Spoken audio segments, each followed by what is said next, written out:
Naulakan mo kami? Oo, totoo. It was a pleasure. Nung dumating yung paanyaya sa akin, sabi ko, bakit hindi?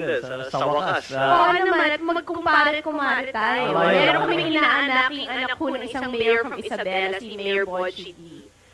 How are you? I am fine, thank you very much. I've been a little busy, but... I commented kanina na you lost a lot of weight. Is it because of your health club? Hindi. Well, I try to keep a health regimen. Talagang natutunan ko yun sa ama ko is to try and exercise. Lalo na pagka nangangampanya ka o nasa labas ka, it's very important. Because you have to keep going, you don't eat at the right time, hindi ka natutulog. So those things have to be maintained. Speaking of your father, what was President Marcos like as a father growing up? Kasi how old were you when he was elected, Bale? Yung unang birthday ko sa palasyo was 8. 8 years old. So, actually all of your teenage years,